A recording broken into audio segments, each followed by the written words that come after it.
Hello, this is the podcast host version of George checking in one last time for the Patreon bonus intro. If you're hearing this, it's because Best Little Horror House in Philly has ended, and I'm releasing the Patreon bonus episodes into the wild. These episodes only exist thanks to the very generous support of some listeners over the years, and I encourage you all to consider supporting an independent podcast this way, or independent art in general. As I mentioned, these episodes are coming from all over the podcast timeline. You'll hear the old intro sometimes, which is kind of a yardstick, but generally I am mentioning this because it means that they will have varying levels of audio quality. As I got better at hosting, so too did the technical aspects. While I certainly wish all the episodes were of the same standard that it reached near the end, I can't go back in time, and I felt it was better to release them this way than not at all, so I hope you enjoy. You like scary movies? Uh-huh. I'm getting ready to watch a video. You making popcorn? Uh-huh. What's your favorite? I don't know. You have to have a favorite. Talk to me. Talk to me. Hi everybody, and welcome to Best Little Horror House in Philly, the show where we talk about the best horror movie ever made. According to our guest, at least. And today is a good old-fashioned bonus ep. Plus, we've been doing a lot of horror in the right light lately. Enough is enough. We're talking about a no-bones-about-it horror movie today, baby. And the man who chose it is my buddy Eric Peacock from Soundtracker. Welcome back, pal. Hey, it's good to be back here. You know, we just did Lion King for Soundtracker, which is, again, it's so funny to go from talking Lion King to Session 9 to I like this. I like we're layered people, you know? That's exactly right. We contain multitudes, and that is a split personalities pun. But so let's set the stage here. In 1998, The Ring is released in Japan, and it makes the leap to America far more difficult at the time, and it indelibly shifts the cinematic fabric. Instead of the glut of slashers that we're seeing at the time, like the Psycho remake, I Still Know What You Did Last Summer, Texas Chainsaw Massacre, The Next Generation, H2O if you're a hater, people sort of shift from this to being hungry for the paranormal. And other low-budget ghost stories do find footholds. They warp Hollywood's path into the new century. You have the Blair Witch Project in 1999, Ju-On the Curse 1 and 2 in 2000, Pulse, The Others. And these all lead us to August 2001. The nation has no idea it's about to be rocked by a watershed event, the release of Session 9. And this is a movie that I had not seen, but certainly knew by reputation. And it's a movie that you like enough that it was on your short list for the main feed episode before you realized that Dawn was available. So I'm definitely curious to hear a little bit about your history with this movie specifically. Session 9, I don't want to be like a flag planter here, but I have been like an early advocate for this movie. So I remember about a year before this came out, Entertainment Weekly was doing like upcoming movies or movies that played at like film festival circuits. And there was this little blurb about this movie with David Caruso, this horror movie. They were like, it was just this little blurb, but it was like this scariest, this is really fucking scary, you know, really build it up like this really scary movie. And it like had this really grimy looking photo. Cause you know, I didn't know that it was like one of the first movies filmed on this particular type of digital camera that ended up being like the big camera for a while. Right. But it was like an early test for that. So I kind of forgot about it. You know what I mean? And like 2 years or so after I read that, lived in this apartment with one of my friends. And like, it just dawned on me. I was like, there was some movie with David Caruso that was supposed to come out. So like I pulled up IMDb and like, there it was already out. It had been out. And I was like, well, shit, that like came and went and nothing ever came up. And I looked and like the Rotten Tomatoes score was like a 45%. And I was like, well, fuck it. I'm going to check this out anyways. Right. What the fuck do they know? Exactly. So we went and rented it. And my friend Jim and I, my roommate at the time, got really fucking high and sat and played this movie in this super pitch black room. And like, when we talk the movie, I'll tell you the part, but there is one part in particular. Like I love horror movies. Horror very rarely scares me just because I've seen so much of it. So when I have a horror movie that can like genuinely scare me, I really hold it dear. And this was one that like, it just, you know, this movie just burrows its way under your skin. Like it really, if you give yourself over to it, like it gets way under your skin. And I didn't realize how under my skin it had gotten until this part happened. And both me and Jim were like, oh my fucking God. Like we both looked at each other like, holy shit. Like, yeah. And then it has been kind of cool to watch in the years since then, this movie sort of grow in stature to like a genuine, because I said to him, I'm like, this feels like it's going to be a cult film someday. I swear to God. I swear to God that I was like, this feels I said to my girlfriend in Canada. Her dad's the president of Nintendo. But I was like, this feels like it could be a cult film someday. And like watching it become that and get like a bona fide like collector's edition Shout Factory or Scream Factory release and you know, people that like understand what are you doing here? You're Do It Gordon means, like, it's fucking great. It's still a very underseen horror film, and I still think very underappreciated because I still think that like but it's definitely what I guessed it would be, which is like a genuine cult film at this point, like a genuine cult classic. You can thank Entertainment Week, my subscription that I had to Entertainment Weekly that I think I got for free for something in high school for cluing me into this movie. Big ups to E-dubs. Yeah. And they were big advocates for this though. Like what's his name? Owen Gleiberman. How do you say his name? Owen Gleiberman or whatever.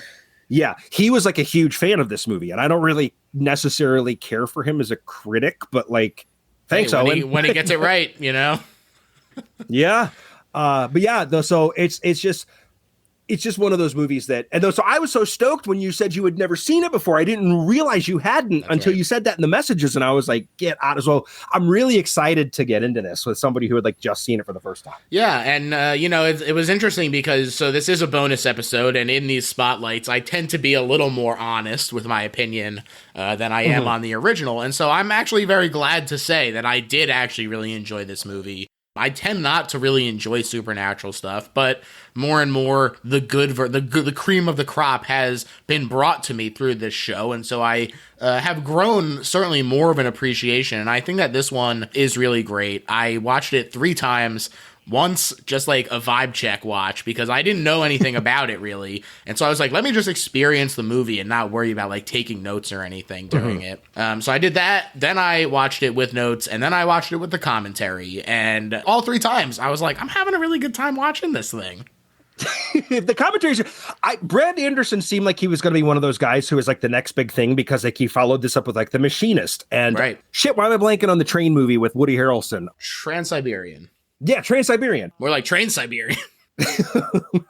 He's done a whole bunch of TV work, but when you look, he gets these really weird film jobs, and like he's plus before this he made a bunch of really oddball romantic comedies. So he's a really interesting director. This movie, through the lens of his career, is like interesting because you know he directs this short first called Frankenstein's Planet of Monsters, and then as you say, he sort of breaks into the industry with 3 rom-coms in a row, and yeah, they're a little bit odd, so you can see his sensibilities kind of fighting to come through, but you know it's also easy to sort of see yourself feeling held hostage by the critical acclaim. You get put in a box in that way. And I think about in this movie, when they're talking about the baby and they're like, it's supposed to be the joy of your life, man. You know, how many people are eager to take any job in the industry at all? And so he tries to suppress that frustration until it bursts out in the form of this low budget cult classic of horror. Yeah.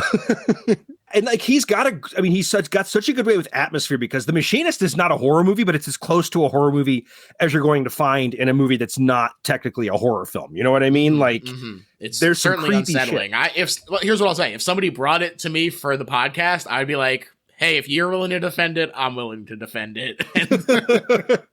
What did he do? He did that one, Vanishing on 47th. I'm trying to think what The Call. He just had a recent one that came out. Like he just had something this last year that I've not seen yet. And I can't remember what it was. I don't think I even knew that. Yeah, he just had a new movie this last year. Blood with Michelle Monaghan. Yeah, that's right. That was him. He has a few stops along the way here and there. He did some Wire episodes. I'm certainly compelled to check out more of his work. You should. Trans-Siberian's really good. Yeah. Yeah, he's great. He co-wrote it with Stephen Gevedin, the actor who plays Mike. So they're working on different parts of it together. And Brad had a lot to say about the genre at the time. And I don't fully agree, but I do think it's interesting and informs the movie. So I wanted to read this quote. It does have a spoiler in it. So if you care, sorry to cut things short, but go watch the movie now because we're going to be talking about spoilers from the word go. So he says, we wanted to subvert the conventions of the so-called horror genre that exists now, meaning contemporaneous. In my opinion, it's less horror than it is teen thriller. I don't think anyone can call a movie like I Know What You Did Last Summer a horror movie. It's a series of jolts, followed by a quick one-liner that's wallpapered with an MTV rock and roll soundtrack. That's not horror to me, but that genre is successful in its own right. True horror, I think, deals with dread and menace and gets under your skin and sort of infects you.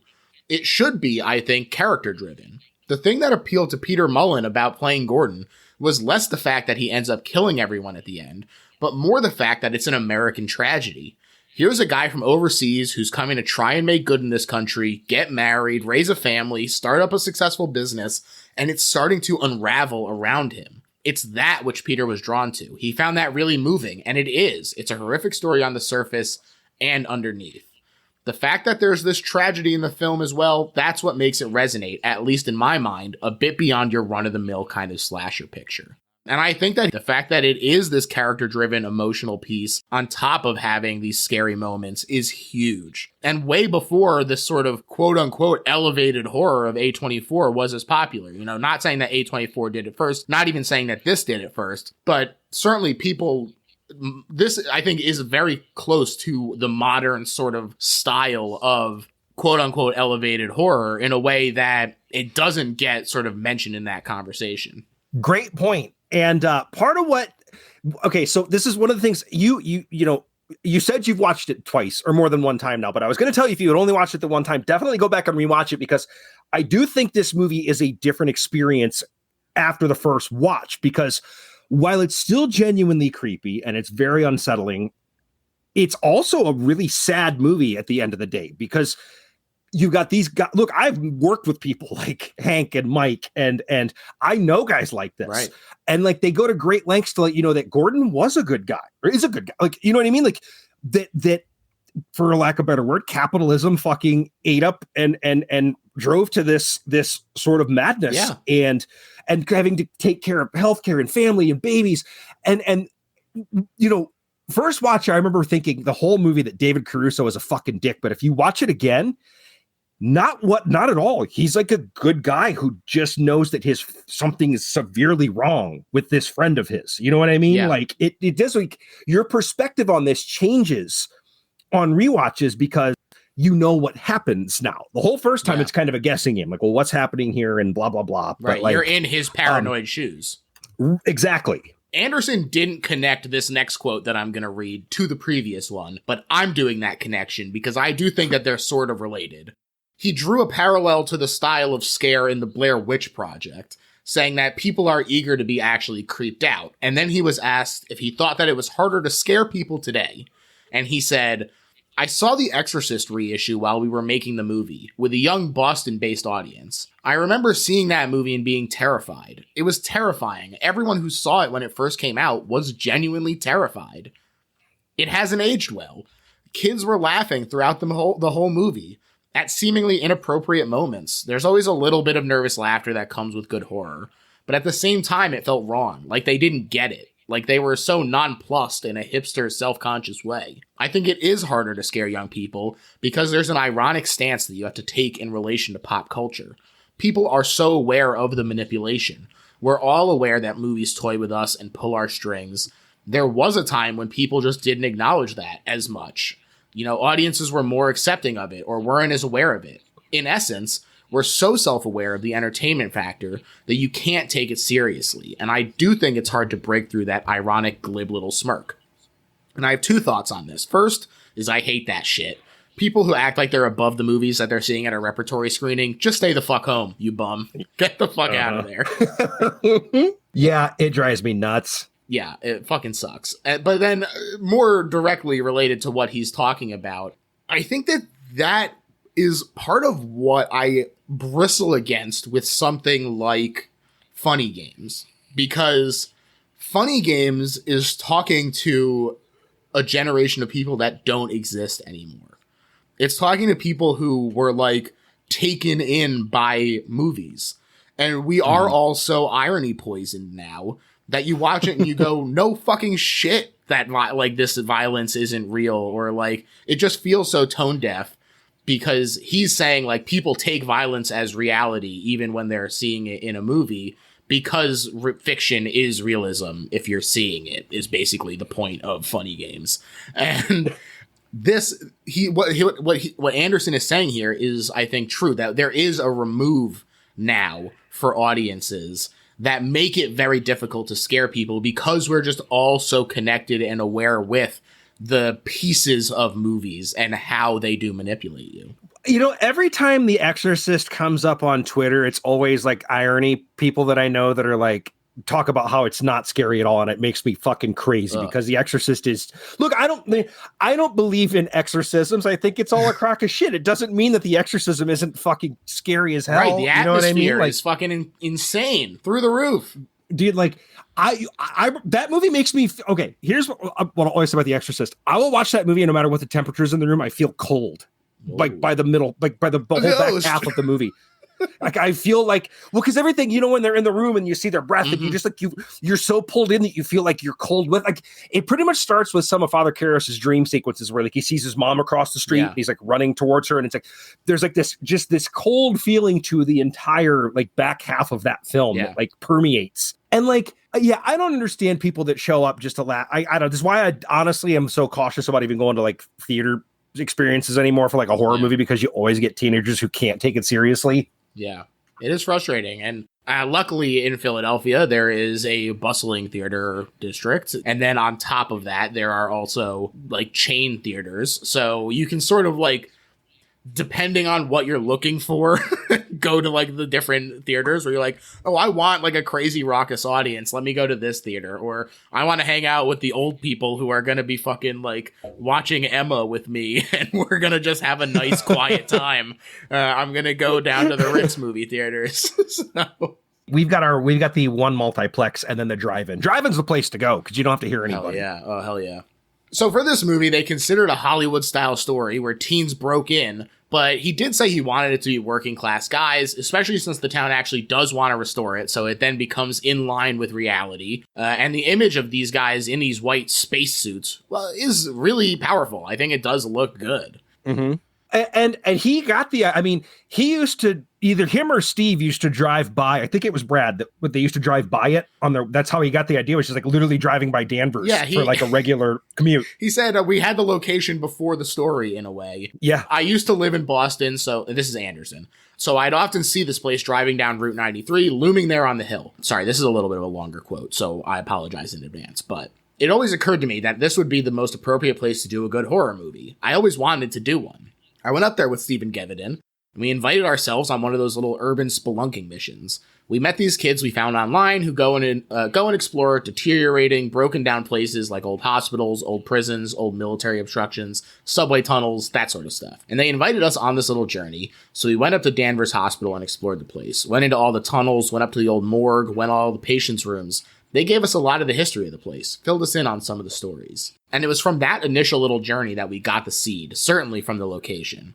The actual story itself was inspired by this murder that occurred in Boston in the mid-90s. This guy, Richie Rosenthal, who was an insurance guy at John Hancock, he was just a regular, everyday guy who lived in the suburbs. He came home one day, I guess his wife just had a miscarriage, and he was starting to become somewhat unhinged. I guess he came in one day and his wife had burned the ziti on the stove, his evening meal, and something in him snapped. He killed his wife, then proceeded to cut out her heart and lungs, and he stuck him in the backyard on a stake and just left it there for a couple of days.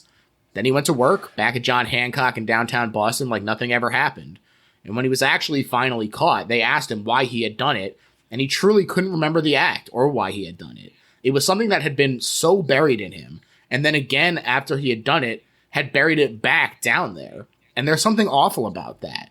The notion of this seemingly normal, everyday young family man who leads a fairly benign life, who just cracks, just become the monster. That's something that everyone in a 9-to-5 job can relate to. The potential to become unhinged. And truly, the maddening feeling of being stuck at your desk and feeling babysat and like you have to meet all of these demands on your time at the same, like that you have to oftentimes feel like you're lowering yourself to someone who you don't respect or something. You know, it's very, no one likes work, right? Who the fuck is like, oh, I love my job in every way? It's very easy, especially if you're having to physically exert yourself as well. You're tired physically and mentally to sort of see this edge. Well, and so you talked about when you called this supernatural, which I agree with, but you could absolutely read this movie, and some people do, as nothing supernatural. Right. It's literally just about man's propensity to, like, every man has it in him to fucking just snap one day because everything has ground them down so bad. Right.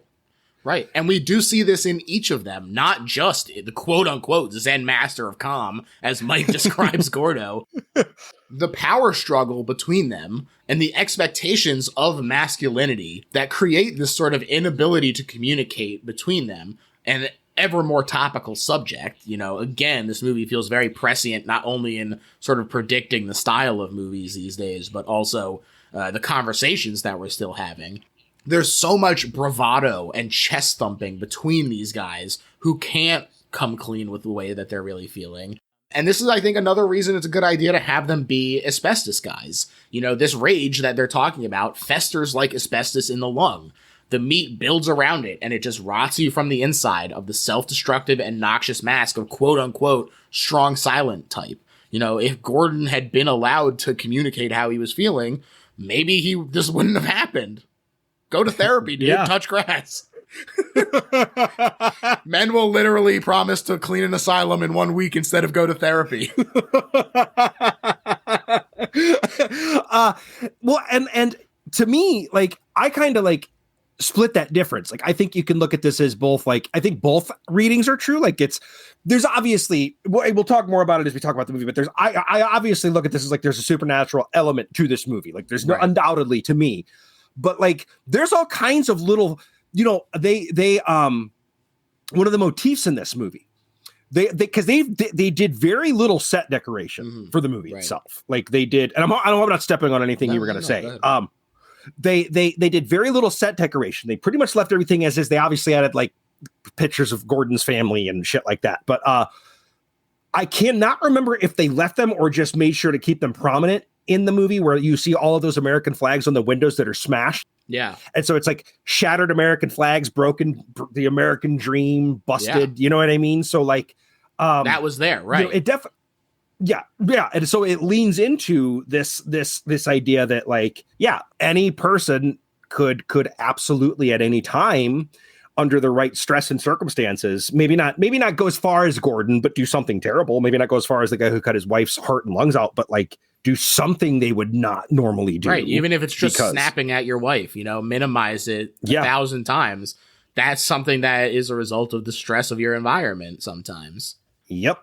And of course, you have a soundtrack podcast, so we definitely got to discuss the sound design of this bad boy, which is great and definitely a focus for Anderson. He said the idea of the scratchy little tape deck telling the story really appealed to him. It's something often neglected, so they were determined to get it right. And he said, I remember reading about Scorsese, those fight scenes in Raging Bull. His editor cut in sounds of lions roaring and elephants screaming. When we were cutting in the sound design, of course, most of it was subliminal, but we cut in a lot of weird animal noises and mechanical noises. I really wanted to, in the voice of Mary, in the way she manifests her different personalities, try to give them each its own little weird characterization. And it unnerves you so subtly and so well. Yeah. When that voice shifts for the first time, that was one of the moments too. It wasn't the one I'm talking about, but where it was like, oh, this just took I don't, okay, real quick, as far as the soundtrack thing goes, somehow, like, Scott Wampler is a big fan of this movie. Didn't notice it until I pointed it out on Twitter like 2 years ago.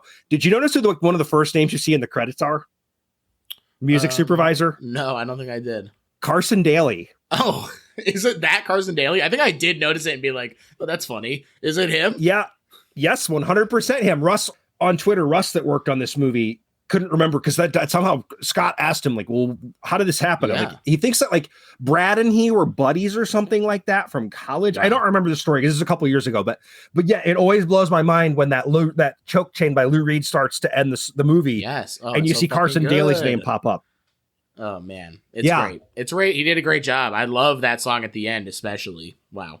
Oh, it's great. Yeah. Lou Barlow's. Did I say Lou Reed? I meant to say Lou Barlow. If I said Lou Reed, That's I think. Okay. Okay. Yeah, Lou Barlow. As far as the score specifically, he said, I had a friend of mine who I went to college with through the score, Rob. He hadn't done a film score before, but he had done a lot of experimental music, like weird atmospheric ambient stuff. We did a lot of samples from really weird sources, and that's what we wanted the score to be like. We gave him a lot of sound effects to play with. less a score and more a sonic background that reflected what was going on in the scene. And this, the framing of the building, that it's constantly looming, these expressive wide shots that creep along, the daylight shoots that give way to darkness, and the overall story of a mentally declining husband/father trapped in a potentially haunted location that exacerbates the situation, call to mind The Shining in no small measure. But not in a way that feels like a ripoff, which I think is such a hard needle to thread. Well, and here's part of the reason, I think, is that, again, I mean, I love The Shining. I love both versions. I love the book. I love the movie. What about the TV series, Eric? I just watched the Steve Weber Tales from the Crypt, and I was like, that's right, he was Jack Torrance. But I understand King's complaint that, like, immediately you know that Jack Torrance is insane in the movie. In this, you don't. Like, it keeps you guessing. Like, you kind of think that Gordo is, like, maybe being manipulated by Phil or somebody. Right. You know what I mean? Mm-hmm. But or that there's a homeless, or there's the ghost or whatever you want to think. And I think that helps keep it. Plus, it just, in The Shining, they're trapped in this oppressive atmosphere. Whereas, like, at the very least, they, like, get out in, like, sunny yards and talk like normal people. And well, so debatable on that point. Normal people. Normal for guy. Here's the other thing too. Asbestos removal you talked about was good for the metaphorical reasons, but I think it's also good for the fact that, like, what a stressful job that would be, that, like, you're literally working in something that you don't know got in your lungs and is going to kill you. And you have to be kind of insane to want to do that for a living. Yeah. Absolutely. They talk about how you have to have an exit plan because it'll rot you from the inside. That's metaphorical and literal for asbestos. Yeah. Yes. You did mention the camera. I just think it looks great considering the early digital camera. Like, I've seen movies that are later than this that look way, way shittier using similar cameras. So great work by them to utilize their tools. Well, and it looks, because I have the DVD for this. I bought that.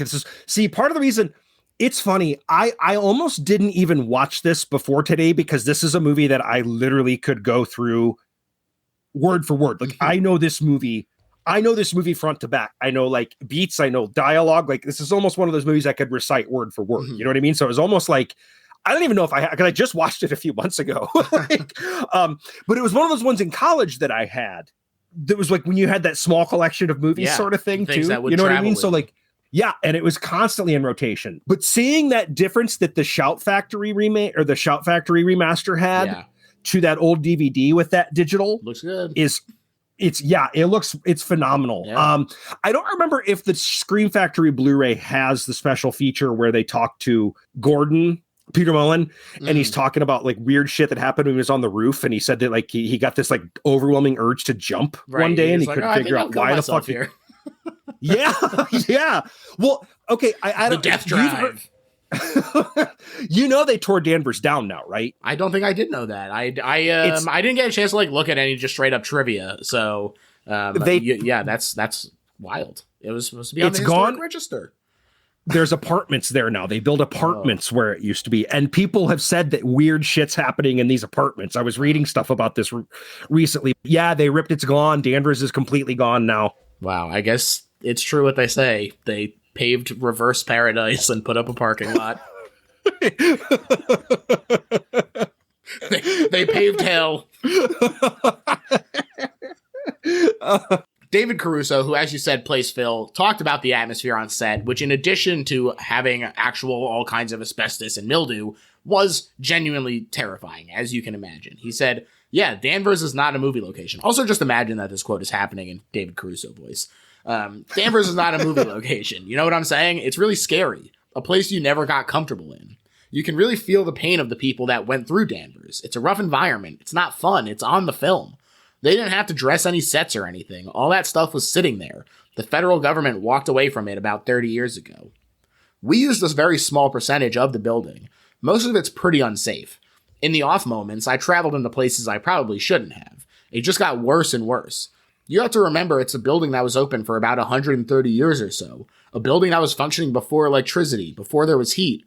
Can you imagine Danvers by candlelight? It was terrifying in the daytime with lights on, and these poor people were there at a time when they were basically in the dark. Secondly, at a time when mental illness was not a curable disease. There was no treatment for mental illness.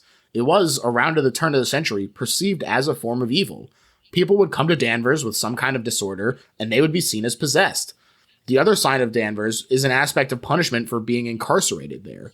You were tossed away forever in Danvers. There weren't a lot of field trips and picnics or dances there. There was a lot of suffering. It's like the end of the world at Danvers. It was for most of these people. They have their own graveyard up there. It's just numbers.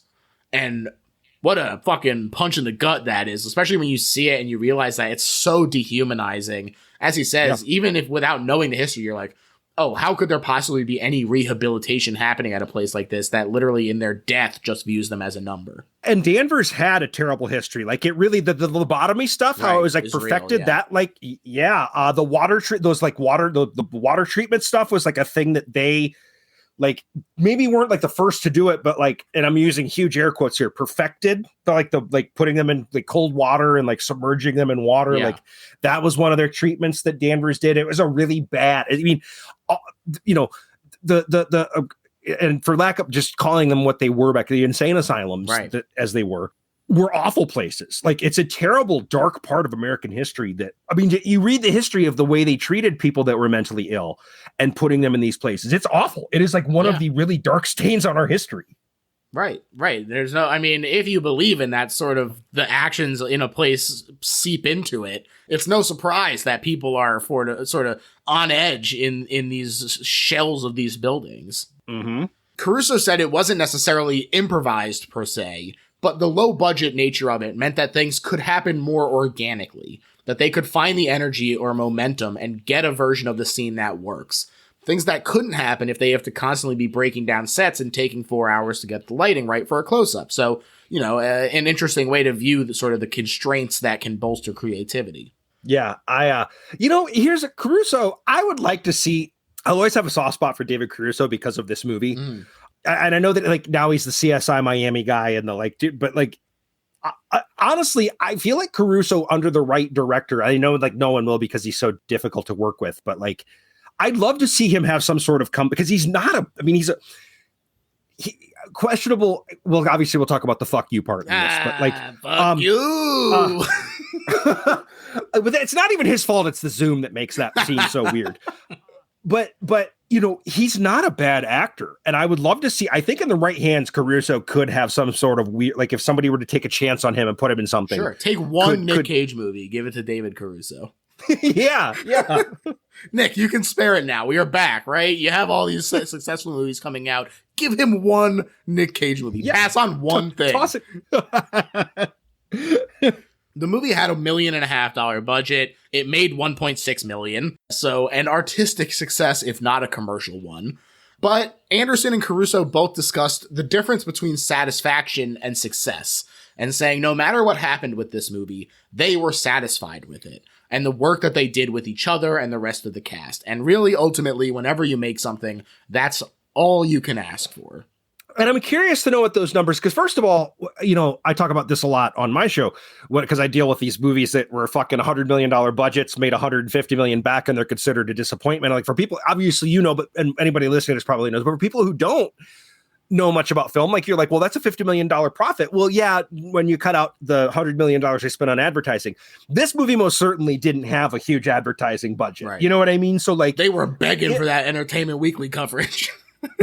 Right. So really, at the end of the day, I guarantee you this movie has made a decent chunk of money. Like it's not like it's not Blair Witch sort of low budget to box office gross. Man. But like, I don't know. I think that they might still not have made a ton. I mean, yeah, not a ton, but enough to be like they're in the black at this point. Yeah. Okay. All right. I guess I'm on board for that if that's the bar we're setting.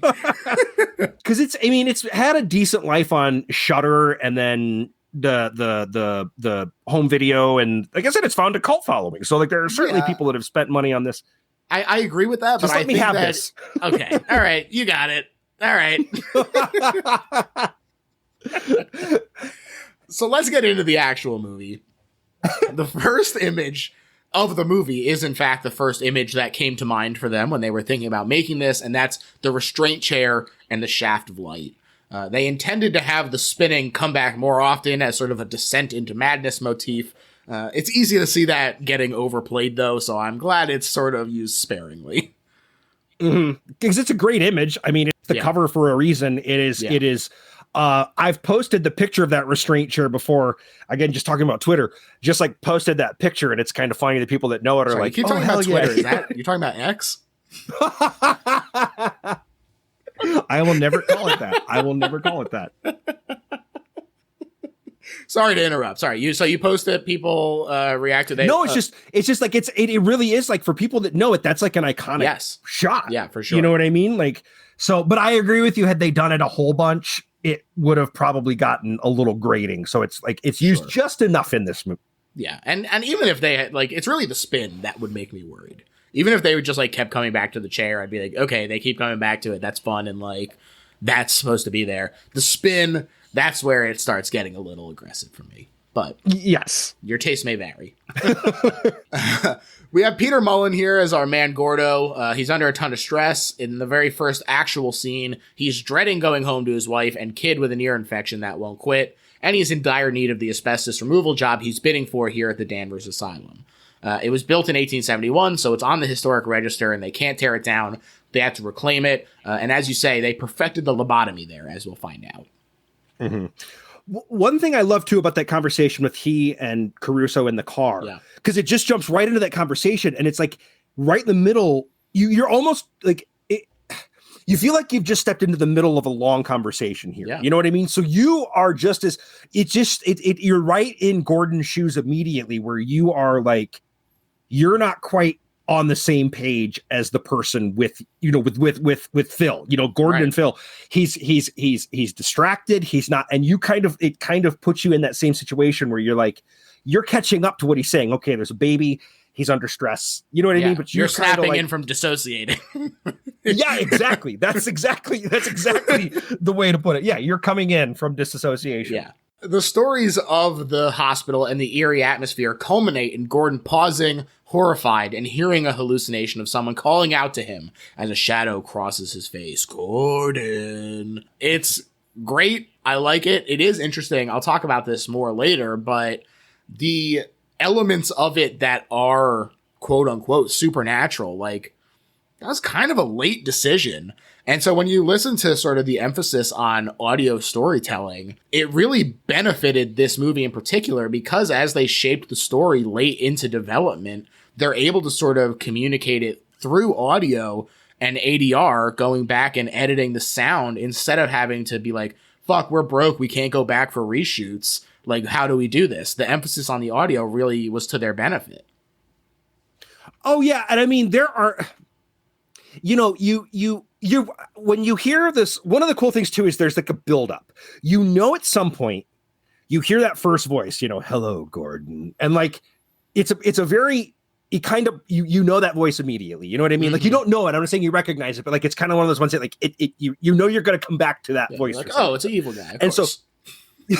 And so when you find the tapes and like you get the first voice change, that voice is coming at some point on those tapes. Sure. So it's like really cool how it like plants that seed of Simon real early on for you. Right. They say, here's a shoe. Now wait for it to drop. Exactly. Yeah. He begs for the job, basically promising an impossible timeline to get it.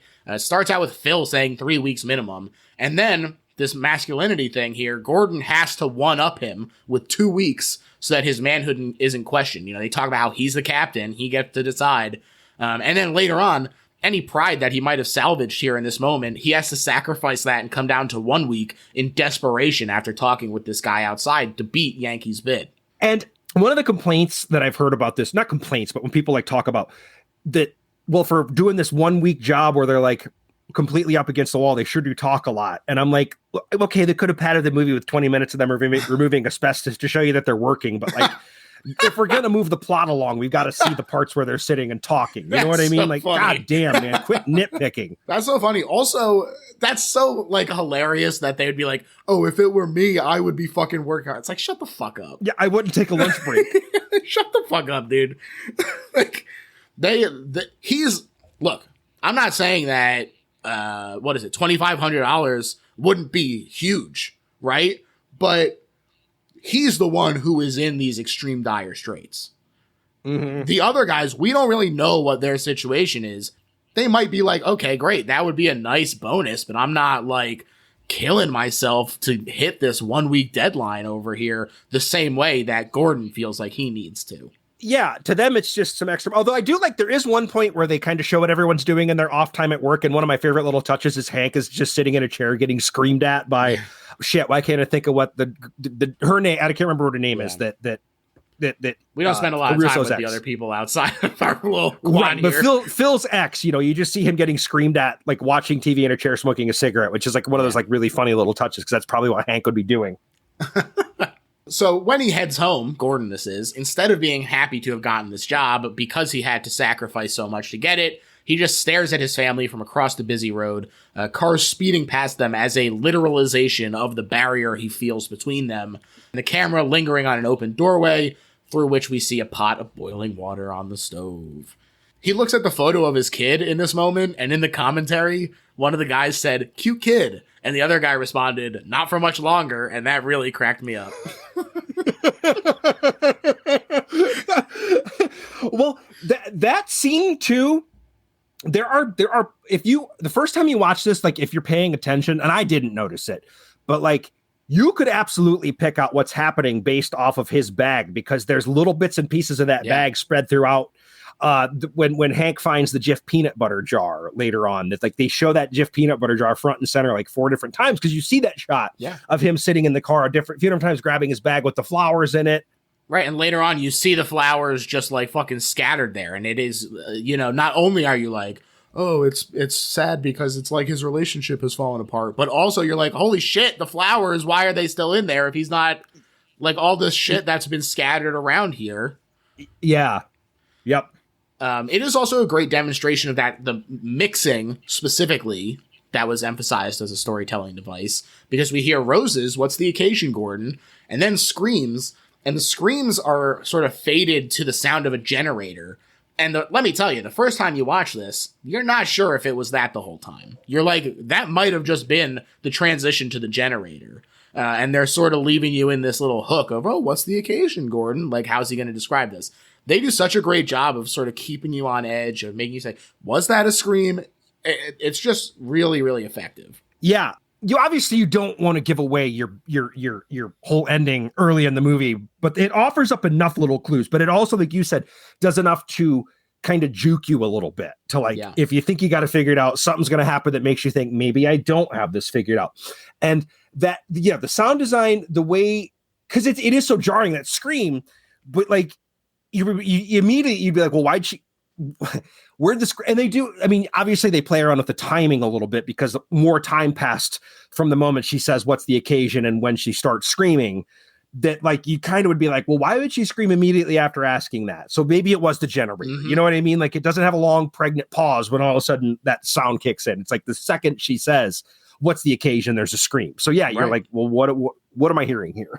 Exactly. And, at this point, while you're saying, okay, Gordon is clearly going through something, you're not like, oh, this is Gordon's a fucking killer. Like, you don't know that that's where it winds up. So, and I think it partially helps too that Peter Mullen is one of those like pretty warm actors. Mm-hmm. Like, you know what I mean? Yeah. Like does a really good job at playing a guy who seems like he'd be a good old sort of working class boss. Yeah, you know what I mean? Like, for sure. Good husband. Mike tells this awful story on the campus grounds during lunch. Basically a ghost story around the campfire is happening here. These dudes sitting around eating their lunch. And he tells the story about a woman who uncovers this awful suppressed memory of satanic abuse happening to her as a child, which is then proven to be false. And this is the first time that they're bringing in the idea of these suppressed memories, which is, as I said, we'll find out is happening here. This is also paired with a lot of Lynchian insect shots that I really, really like. Mm-hmm. These buzzing and frantic. It's like, it makes you kind of queasy, like the way that it's sort of emphasized and so loud while you're also trying to like hear what they're saying. It is really great. I think that it works really well. And I love, you see Jeff getting more and more upset as he's telling this story. He's like genuinely, like he's like starting to like hyperventilate as he's telling this story. And also in that scene, There's a shot of Gordon looking at his phone as he's talking about pushing a memory away that was so awful your body can't deal with it, and it says home. You know, he's looking at like, yeah. That's the good stuff, baby. Back at work, Mike finds a library filled with, among the medical texts, an evidence box with case files and a tape player that lures him in. Very the opening of Pandora's box, as it were. There's a really great close-up on the knife slicing into the police tape. In the commentary, they were like, how supernatural do we make it? They said. And originally, it was all very plausible. But test audiences wanted something more spooky, so they went back and they made it a little more, woo, the voices, and Mike is drawn to this. I just think that, yeah, it's so interesting the way that they had to sort of come back and shape it into this other form. And, you know, you often hear about test audiences fucking up movies. But I do think that this movie is enhanced by that taste of the supernatural. 100%. And this is where I talk about how like you could absolutely look at this as like a completely real world sort of just a metaphor for blah, blah. But I feel like it's impossible to discount the supernatural aspect because that building is obviously leading Mike. Because Mike is the one who's maybe smart enough to figure something out. I mean, could he put together that perhaps his boss has been, whatever you want to call it, possessed or broken by this Simon, this split personality that exists as a spirit within the, you know, maybe not, but he's smart enough to be the one who might figure out. Like, of course, Hank's not. What the fuck, Hank? Hank wouldn't even look at the tapes. You know what I mean? He wouldn't care. Hank's interested in the money, the slot machine. Baby. But I'm a big sucker for like the entire thing with Mike, because this is what I would do. Like, if I maybe not inside the building, I would have probably taken those tapes and taken them home and listened to them there, as opposed to sitting in this fucking basement of this place. But also, Mike's a realist. Mike isn't going to believe in fucking ghosts. Mm-hmm. You know what I mean? Mike is that type. Mike is not the character who would believe there's ghosts in this building. He's the most realistic person there. Right. The lawyer dropout. Right. The really smart one. But I would absolutely be the person who would, like, if I found these tapes, I'd be like, this is fascinating to me. You know what I mean? Like, I would have listened to those tapes through and probably gotten really creeped out. Yeah, especially, I mean, yeah, it plays over these creepy hallways. It's really effective. You get these shots of the men all having sort of taken the building into them. They're being affected by it, not just Gordon. You know, it's interesting that you say that you view Mike as being sort of led to figure things out. To me, it almost felt more like this is sort of gesturing at like, oh, this could have just as easily been the Mike story, right? Like, he's there at night to listen to it. We see his violent side when he like goes to lobotomize Jeff later on. Yeah. You know, maybe in another version of this story, it doesn't seem so outlandish that Mike is the ultimate like killer here. I think that they do such a great job, again, talking about how that toxicity and inability to communicate is in everybody. That's what's bubbling up in each of them. That's what the building is connecting with. That's what it is sort of sinking its teeth into for each of them. You know, they all have their secrets. Hank, he's down in the tunnel. He finally scores at this slot machine wall. Mike is listening to these tapes. Gordon has the obvious at the end, but even Phil has his little schemes and you know, something else that comes up later that is a very funny reveal, but they all have their little secrets, and they all have this sort of inability to communicate to each other, and the building is using that for every single one of them. Yeah, and I see, I guess I want to believe that maybe like the idea that like maybe Mary, if we're believing that there's like residue of these people here, maybe Mary was the one who was trying to lead Mike, but that's also a reading too, you know, that it's the building is just using everyone in their own way. Yeah. I mean, he ignores lunch here to keep listening to the tape. He's like, I don't even need that. Yeah. Who needs to eat? I've got Mary. This is when we hear the second altar, Billy the Protector. Oh, I also forgot to mention that in the commentary, they explained this, the valuables in the wall, as a morgue worker was stashing the valuables there after like looting them from dead people. So there you go. If you were like, where did this money come from? That's where. And you know what? I don't give a shit where it comes from. It does lead to that really great shot when you find out where he's pulling that money from, and it pulls into the morgue and the incinerator there. Like, it's great. I don't care. I don't care why it's there. Yep. And we finally hear Billy the Protector, and they say each one of them lives in a different part of the body.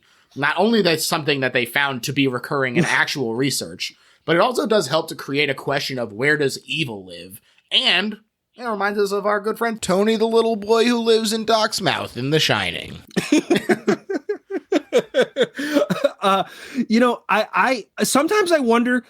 I've tried to do readings where, because like there's the part where I don't remember who called. Is it? I think Mike calls Jeff Princess or something, or no, someone calls Hank Jeff Princess. I think Hank calls everybody somebody. He called he says, I think Princess, and then I felt like there was something else he said that I was like, oh, that's also like in the tape. Doesn't he say like doll or something? And like he references a doll maybe. Yeah, but Mike turns around and he's like, princess, you know what I mean? Yeah. So I always wondered if there were supposed to be representations of each of these personalities within the different, but I can never piece it together. Right. You know what I mean? Like obviously Gordon's Mary and Simon, I guess. Right. But like who would Billy and Princess? Maybe Princess would be Jeff. Yeah, and, he's the innocent one, right? He's the only one without a secret. Well, and they make a point of like, when they talk about I Live in the Eyes, they show Hank's eyes up close under the sunglasses, which obviously is pointing to what happens to him later on as well. But like, so maybe Hank is supposed to be Billy and Mike is supposed to be the doctor who's talking to Mary in this scenario for trying to assign. But again, I might be reaching. Hey, it's fun to talk about. That's what we're here for, right? Yeah. When Mike does come to talk of them, this is when we first get our some talk of lobotomies. This scene is creepy as fuck as Mike threatens Jeff, who was talking about it pretty glibly. It wasn't a nice thing for Jeff to do. I do think Mike is overreacting quite a bit. Yeah, but he really does not like Jeff at all. Yeah, that is true. It is also a great scene of Gordon talking on the phone to his wife. Theoretically, we know now that they're dead, which is creepy. But I did think it was very funny that he's still arguing with her in this scene. Like, even in his fantasies, this guy can't catch a break.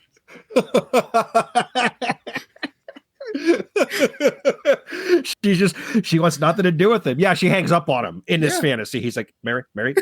Or, yeah, it's, and like, it does a good job at making, you see him on the phone. You do not, even if you were guessing maybe something's wrong with Gordon, you're not guessing what he ultimately did by this point. Right. It does a good job at keeping you're not thinking that he's talking to nobody on the other end. Exactly. Meanwhile, he sees Phil talking to two local hooligans, and he's suspicious. Which, again, this is a really funny seed that play. Like, even the first time I watched this didn't quite, like, it took me a minute. I was like, who were those two guys? And then I was like, oh, duh, that's who they were. Yeah, exactly. Hey, I heard you needed a specific license to grow this plot line. Am I right? Yeah. It is funny. Like, where would Phil know guys like this? And why would they come to the asbestos? Why would they come to Danvers to sell them weed? Well, he said, the guy said that like teenagers just hang out here and they're fucking graffitiing. That's true. Shit. So he's like, all right, let me just lay in wait for one of these teens to come here and sell me drugs. Sorry to spoil. Yeah, they fucking weed. Sells him drugs. He's a damn pothead. The devil's lettuce. Takes the biggest joint hit I've ever seen in my life in this movie, too. This is going to get ugly. It's humongous. Later on, when he's dead, it's because he actually literally hacked up a lung. He overdosed on pot is what happened. Ooh, a classic tale as old as time, I'm afraid. He should have been the killer. He had reefer madness. That's exactly that right. Been. That's the real red herring. The green herring, if you will. Hank comes back that night to get his loot, but he hears some noises that creep him out. And foolishly, he heads down the patient corridor instead of the staff corridor. Come on, dude. Come on, Hank. This is the scene, though, where we were like, holy shit. That part where he shines the light back and that weird like that weird gate that well, we know now is Gordon. Right. But like at the time, you don't know. Yeah. You just see that shadow come lumbering into his flashlight. That's such a, and you get that loud stab of like, ding, when it comes into the screen. Scary as fuck. Yeah. Scary as fuck. Definitely. And it scares him. And on his way out, he discovers a jar of Jif peanut butter, which is also terrifying, but mostly because I grew up in a Skippy family. I think it might have been crunchy, and I'm a creamy guy. Come on, man. Double strike for Gordon. No wonder his wife hated him. No, of course, this is a clue that Gordon is down here out of his Gordo, since we saw that he had some peanut butter in his grocery bag in the flashbacks, like we said. It seems like Hank is going to make it, and we see the exit sign, but suddenly the sound escalates and something steps out from behind a corner, and we hear a little yelp from Hank, then cut to black. And we fade back in. Right. We fade back in with this first-person view in a mask. We're unsure who we are, first of all, or how much time has passed. Obviously, this reflects the symptoms of dissociative identity disorder. So they, again, do a great job of putting us in the shoes here. And the word Wednesday fades in. This is another kind of Kubrick homage here with the breathing. Feels very 2001 to have this mask on and the deep breathing. Up on the roof, the men gather, and they're pissed about Hank not being there. And Phil calls his ex-girlfriend, who is with Hank now, and though we don't hear her, through his reactions and subsequent explanation, we're led to believe that Hank showed up, told her he had his meal ticket, and was going to Miami casino school. And what I really, really like about this is that although because we're in the paranoia fucking throes of Gordon's perspective here, we're like, well, we don't know. He could be saying anything. But that does seem like something that Hank would have done. Like, in the real world of what's happening in this movie, it makes a lot of sense for me that he's like, I'm fucking out of here. I'm on my way to go get the money and literally leave from there. He even says earlier in the movie when Mike says, you'll find out someday when you and Beth, I think is her name, Beth, have kids. Mm-hmm. And he's like, Beth, I'm not having kids with her. I'm just fucking her to bag on Phil. Yeah. You know, he doesn't give a shit about her. Hank's that toxic masculinity again. How about that? Although, at the same time, the thing I like about Hank is like the shithead of the group, but right. Like he's also not. I mean, he's just that kind of guy. I literally worked with the guy just like Hank named Hank. He's an old fashioned dickhead. Yeah, but like he has his good moments, you know, when he's nice enough to Jeff. Sure. He in his own brusque way, he's trying to give him good advice, saying, make sure you have a plan out of here. Don't fuck with Phil because he'll give you the shit work. Like he sort of guides him through this in his own fashion. Yeah, I one of the things I just love about this is the fact that it's the best thing that this did is become a character-driven film. You know what I mean? Because I like hanging out with these guys. It makes me sad they all die at the end when I watch it. Yeah. Whenever I watch it, for sure. I do like this moment because now that we've seen the image of him buying these drugs, of Phil buying these drugs, the sort of implication of the movie that we're led to believe is Phil hired these no good local boys to like murder Hank. And it's so funny because yes, he's like, oh, he's an asshole. I don't like him. And also like, I would like to hire this other guy. But to like hire teenagers to murder a guy is just such a funny thing to imagine happening in this movie when you really think about it from the outside view. It just is a great moment. Right. But the thing is, the first time you watch this, you're right there with Gordon. You're like, of course. That motherfucker hired these kids. They killed Hank. They talked about being terrified to shoot up there, considering the condition of the building. About a 40-foot drop if things didn't hold. And they did see roofs collapse and floors cave in. And apparently, like you said, Peter Mullen had this death impulse moment, felt compelled to throw himself off. And did you see Asteroid City? No, I have not yet. Oh man, there's this kid in it who is constantly encouraging people to dare him to do self-destructive stuff. And that really reminded me of this, where it's like imagining Peter Mullen up there, like, do you dare me to throw myself off the top of this asylum, guys? They're like, no, why would we dare you to do that? That's insane. Don't do that. No one wants that. No one wants that. Phil and Mike discuss the stress of fatherhood, specifically that Gordon didn't even want to be a father, he said. He also gets mad at Mike, who says he wants to go back to school. Phil's getting pissed at everybody over here. He says, you shuck fiber with the rest of us, cowboy. I love that line. Shuck fiber. Gordon works his way closer and closer to the A ward, aka the snake pit, which housed the most dangerous patients. And then he goes out to the graveyard. Interesting that during the day, they create this surreal juxtaposition with the sound of crickets blaring. And it was very funny because one of I think it was Anderson, was like, oh yeah, like check out these crickets. Like we put those in to make this weird juxtaposition. And the actor, Steven, is like, did you really, or did that just happen? And he gets like pissed. He's like, yeah, we fucking put it in, dude. That was on purpose.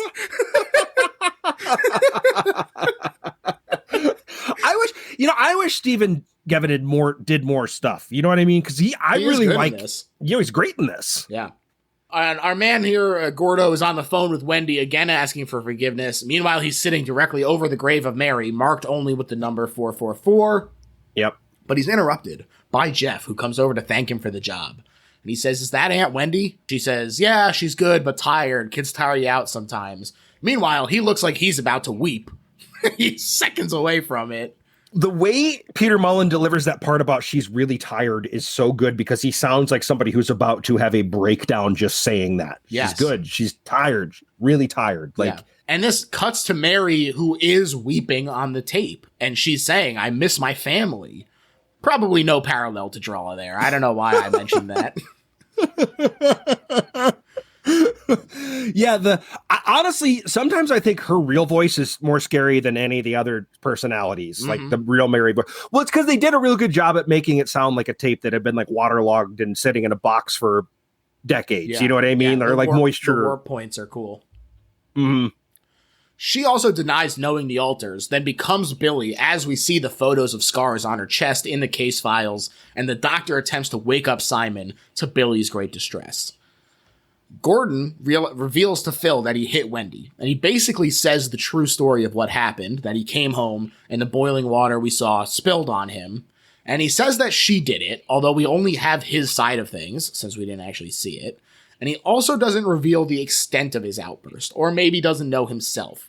A lot of interesting stuff going on. Also very funny that Phil keeps telling him to take a shower. You smell like shit, Gordon.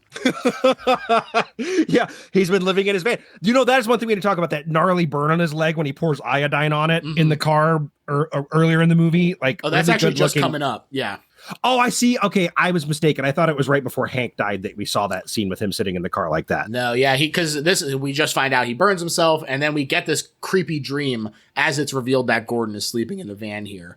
You get the white of the suit and the red of the blood, this great contrast, and we hear his interpretation of the memory playing in his mind, which is then replicated when he wakes up, and he pours this, like, Bactine or something on the burn, which, first of all, yeah, the burn itself is fucking gnarly, and second of all, whatever he's pouring on it looks like more blood, like he's feeding this with more blood. That would be, it's iodine. That's like, you didn't have, my grandma used to have iodine at her house for putting on cuts, and it hurts worse than anything in the world. I don't know why. It was like an old Depression era thing. Oh, interesting. Well, glad I didn't have it then, if it hurts. Awful. Thursday fades in. The clouds just look incredible there. He was like, that was an accident. It just happened to look gorgeous, and it does look gorgeous. Great shot. And this is when his secondary secret is revealed here, as he sucks down this doobie before work. Again, he smokes. You know in Bad Santa when you meet Bernie Mac's character and it's like the first introduction is him smoking an entire cigarette in one puff? Like, that's essentially what Phil did with that joint there. Just fucking rips it. Because he gets, like, interrupted. He's, like, taking a little tiny puff, and then suddenly Gordon's here, looking suspicious, and he's like, why are you here so early? And so he has to fucking, like, roll up to the roof, suck it down in one puff, and be like, here we go. It's about to get ugly, he says. Yeah, it's gonna get ugly. He says that was ad-libbed. Oh, really? That's the Caruso touch, baby! Well, and see, to me, okay, like, there are lots of things in this movie that are red herrings, and that's a big one. Although, you know why he says it. We'll get to it, obviously, why he's saying things are going to get ugly. He's about to enact his plan, his scheme. Yeah. Mike pulls the plugs to give himself an excuse to go back to the library, but he's pulled aside by Phil, who does spring his plan to usurp Gordon on him. This cuts to Gordon staring up intently, and this scene was discussed at length on the commentary, because apparently it's not really supposed to be him spying on them, more just him separately vibing with the stairwell that we see things going down in later. But the way it's edited together really does look like it's him spying on them and seeming paranoid. So I'm like, take the good fortune, just to, like, allow that to be the interpretation, because it works. Yeah, that's what you know what? I don't remember that from the commentary, because it's been a long time to listen to the commentary for this. I didn't remember that was supposed to, because the editing, I mean, it literally looks, there's no other way to interpret that editing. Yeah, he literally like walks up on them whispering in the very next scene. And they were like, nope, that's not what's going on. All right, whatever, guys. He confronts the awkward Mike and Phil, which is a very funny moment here. And in the hallway Gordon was looking at, meanwhile, Jeff finds Hank staring out the window. And I guess this is what it's supposed to be. Is, he's there listening for like, oh, do I hear someone up here?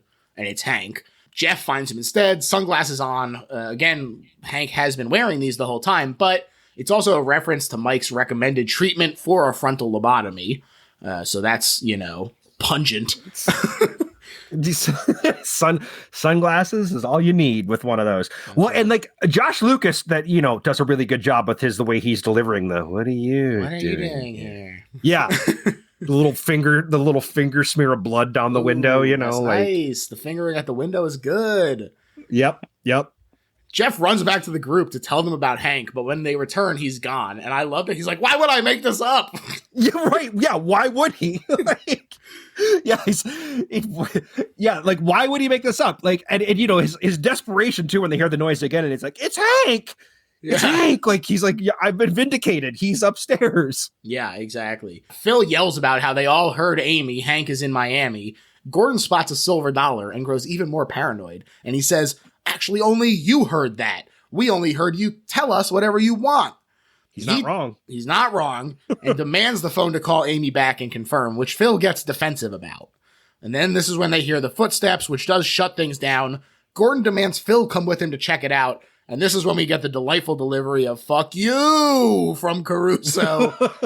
And instead, Jeff goes with Phil and Mike goes with Gordon. Yeah, and they split up into, and they're making the common horror movie mistake. You don't split up, but they're splitting up. And then, of course, Mike makes it even worse when they get going. But I love that little bit because, again, you are literally in, like you said, you're in Gordon's paranoia the first time you watch this. So, you are like, you know what? Fuck you, Phil. We didn't hear that. Like, no one else heard that. Just you. You're right, Gordon. Take him to task for it. That's right. But, that's absolutely right. Yeah, but like I said, it plays out. I do love how this movie keeps you guessing right up until like that final reveal, like the first time you watch it. Like there's like, it is all over the place. By the end, you're like, it could be any of these motherfuckers. It could be somebody we've not met. For real. And Gordon's leg is acting up from the burn. Mike says, fuck this, and heads back to his little tapes. Like, talk about this dude having the hooks in him from this building. He's like, I don't even care if it's Hank. I'm going to fucking listen to Mary. Well, plus everybody's bickering and that's not Mike. You know what I mean? He just wants to fuck this, man. I would do the same thing. I'm not going to watch the coworkers bitch and moan at one another. I'm going to go do my own thing. Like, that's right. I got creepy tapes to listen to. Meanwhile, Jeff and Phil are in the tunnels where they hear some music. Phil goes to explore and the terrified Jeff stays at the entrance. You get this great shot of Gordon walking into the red background. Again, very Kubrick. And there's this desiccated animal corpse on the ground that's very creepy as Gordon looks around.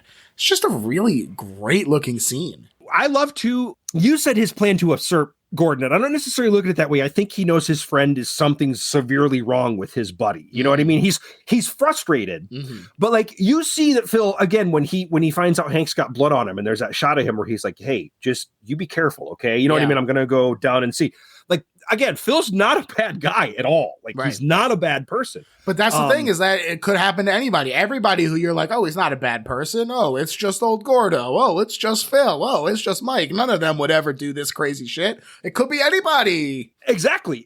No, it could have been in this particular story. It's not. Right. Yeah, exactly. The audio of the titular Session 9 is also playing here in this moment, with the doctor becoming more insistent that Billy awake Simon so he can hear what happened that night in Lowell, TM. And Billy's like, it sounds like you're listening to madness when Billy's like trying to like fight this off while he's asking him to let Simon out. No, I won't. She's a good girl. You know, like he's like British in a weird way. Right. Sir, yeah. I won't let him out. The generator is out of fuel and the lights pulsed with effort. Really creepy, especially in these tunnels with Jeff, who, as we know, suffers from a phobia of the dark. Just really great stuff. One of my favorite horror movie shots of all time is him trying to outrun the dark with those asbestos suits hanging next to him. Like, as it's just chasing him, as it's just consuming him. in that dark tunnel. Enveloped by And the darkness. And I feel like Jeff was probably going to die regardless, because when they show him, like, he finally finds like an air thing to breathe, there's just dust floating around him. And I have to assume that that's like, he's just literally inhaling, sucking in asbestos at that point, because he's like terrified and hyperventilating. Gordon did him a favor. Yeah, it would have been way worse. Yeah. Phil doesn't know that this is happening because it's already pitch black down there. And with his trusty flashlight, he finds the source of the music, which is Hank's CD player, blasting tunes. Gordon is being lured by the voice of Simon, and here's a big reveal. Originally, the footsteps and the luring of Gordon didn't exist, like I said, because the footsteps and stuff were an unhoused former patient living there and trying to avoid these guys the whole time. And then when they decided to go more supernatural, they wound up just having to cut that subplot out. Honestly, I'm glad they did. Because we'll talk about it when we get to the ending. It also changed the ending up. And yes, I think the ending we get is more haunting. I totally agree. I think they could have kept her around as I think it's just one extra like red herring at that point, though, if they'd have kept her along with the supernatural. It does stuff. feel like a hat on a hat, I think. I think that it was smart to take it out, because then people are like, oh, this is just another like fake out reveal. No, just at this She's point, really creepy looking, though. There you go. If you've seen the deleted scene, she's really creepy looking. I don't think I actually did catch the deleted scene. I'll have to. Oh yeah, they have them. Well, yeah, they're on. I think pretty sure they're on that Blu-ray. There you go. Jeff does get out. He has this panic attack, but he does make it out. Phil, meanwhile, finds Hank naked and rocking back and forth, repeating, "What are you doing here still?" Gordon makes his way up to the snake pit. Everyone's sort of on the move here. Phil says over the radio he's coming to Gordon. Mike goes out to fix the generator, but the repowered tape from the generator reveals the hidden altar Simon, which is a fun thing that this is what he's been waiting for. Mike doesn't even get to hear it because he's out fucking fixing the generator. And as we know, he never gets to hear it. I also will say, this is something I want to get your opinion on. This was almost the title, Hidden Altar. I like Session 9, but I also do like Hidden Altar as an interesting title. I do too. Hidden Altar almost sounds more science fiction to me, though. Yeah, it does seem like it might be like, oh, I found like a hidden temple kind of thing and got some crazy cursed item. Yeah, like some Indiana Jones knockoff starring Kelsey Grammer or something. Yeah, ooh, that would be terrible. That's a particularly terrible thing you just conjured into my imagination, Eric. The greatest horror movie of all time, according to... There was a very funny commercial that I one time saw where, you know how like when people get a celebrity spokesperson, there'll be like a little chyron under them that explains who they are for people who don't know. And it was Kelsey Grammer promoting some law. Couldn't have been good based on his fucking politics. Yeah. Couldn't have been something good. But his chyron said Kelsey Grammer, professional actor and crime victim. And because there was no comma, it looked like he was a professional crime victim. I said, that sounds right. I wonder, I'd like to know what crime he was victim of. That's what I would like to know. Hopefully someone kicked his ass. He had taxes taken. That's right. That's his. That's right. That was his great crime. He said it was theft. Yeah. This is when we learn what happened to Mary. And it is analogous to Gordon's trauma as he walks into her room where we find photos of his family glued to the wall. I love this. You talk about how they keep you guessing up until the very end. This paranoia persists. We feel it so intensely that first time, Phil arrives in this moment and you don't know if you should be scared of him or scared for him. Right. Because he's holding, first of all, he's holding a blade, but you understand why he's holding a blade at this point, because he knows Gordon is capable of doing something terrible. Yes. But you still, at this point, I was like, okay, Phil's the fucking killer. Phil's the killer, man. Like the first time I watched it, I was like, Phil's the one doing it. That's right. How's this going to come to a head? Oh. Jeff, like I said, he makes it outside to the van. He finally starts to recover thanks to the power of Oreos. Someone approaches. Who has not recovered thanks to the power of Oreos? Who among us? Those look like regular Oreos, though, and I'm a pretty diehard stubble stuff guy. So I'm not going to be like, no, thank you. to a regular Oreo, but let's just say I have never once gone to the grocery store and been like, I think I'll get regular stuffed Oreo. Give me a regular Oreo. Yeah, I get it. I have a friend. My buddy Dave is a regular stuffed Oreo guy. He specifically gets those. And every time I'm like, that's fucking weird, Dave. I like the we're gonna go off on a whole tangent here about Oreos. But I fucking love Oreos. They're a great cookie. Milk's favorite cookie, They are. in fact. They are. Sometimes I get the regular stuff too. Sometimes the double stuffed is a little much. This is insane to me. I have found that I do go through like parabolic sort of pattern with them where regular stuff, I'm like, no, thank you. And double stuff, I'm like, yes, that's good. And then there was that triple stuff one. And I was like, this is too much. This is too much. But then they go to the mega stuffed one, which was like two halves of like two double stuffed Oreos smushed together. And you have like one of those as like a full dessert. And you're like, this is good. This is just like a vehicle for stuff. I'll tell you the best Oreo. You can't dip them in milk. They're not a dipper. Mm-hmm. But have you seen the ones they come out with them every Christmas time, around Christmas time? Yeah, and they're only like a half pack. They're not like a full box, but they're Oreos that are coated in white fudge. Oh yeah, baby. You know I love that shit. Come on, dude. They're Who the do you think you're talking best. to? They are the best. I get them every year. I buy like 3 boxes. They're great. Because they're the same deal. You have one and you're like, that was a whole dessert. Yeah. Yes. And they're great. What do you think about Golden? You know, how do we feel about these? I like the Goldens fine. They're not my favorite, but they're fine. Here's what I'll say. I think that when it comes to Golden, that might be where I'll say, give me a single stuff over a double stuff.